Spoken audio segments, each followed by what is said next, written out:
Dans Actes chapitre 9, nous lisons: Pendant ce temps, Saül ne cessait de menacer de mort les disciples du Seigneur.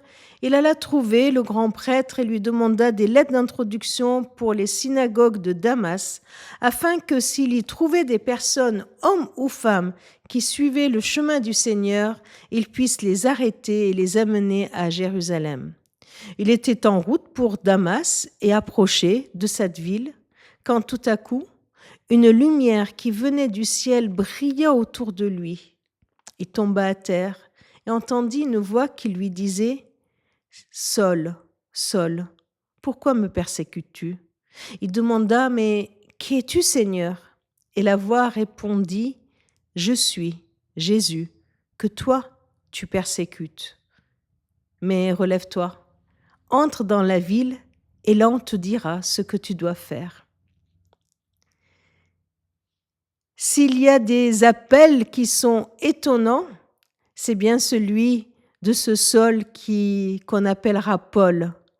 Un sujet d'étonnement, mais même un sujet de crainte pour les premiers chrétiens, que d'apprendre que ce Saul a été appelé par le Christ. Et il y a de quoi. Comme on vient de le lire, ce personnage ne cessait de menacer de mort les disciples de Jésus. Il allait de ville en ville pour capturer les chrétiens, hommes et femmes, et les mettre en prison. Il décide d'aller jusqu'à Damas pour cela.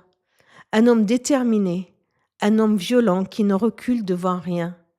Un homme qui agit contre le Christ, contre la personne, l'enseignement et l'œuvre de ce Jésus. Trop violent, trop radical, trop opposant, trop méchant pour être appelé, rencontré par ce Christ?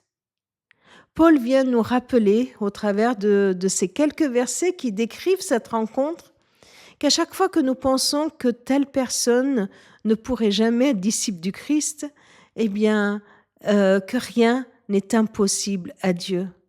Notre Seigneur a été capable de venir barrer la route de ce Paul pour le rencontrer personnellement, pour se révéler à lui, pour le transformer, pour en faire l'apôtre que nous connaissons. Il transforme le méchant en témoin. Et puis, il ne le ménage pas, mais se révèle à lui en lui parlant très clairement. Il lui dit: « Je suis Jésus, celui que toi, tu persécutes. » Jésus en appelle même pour son persécuteur et ne le laisse pas enfermer dans son cheminement. Alors, si ce persécuteur a été appelé, cela m'encourage et me confirme que mon péché ne me disqualifie pas pour être rencontré par lui et appelé par lui. Toi aussi, tu peux recevoir une révélation de la grandeur de Jésus et de le suivre. Personne n'est trop pécheur, trop méchant, qui ne puisse être appelé par Jésus à devenir son disciple et son témoin.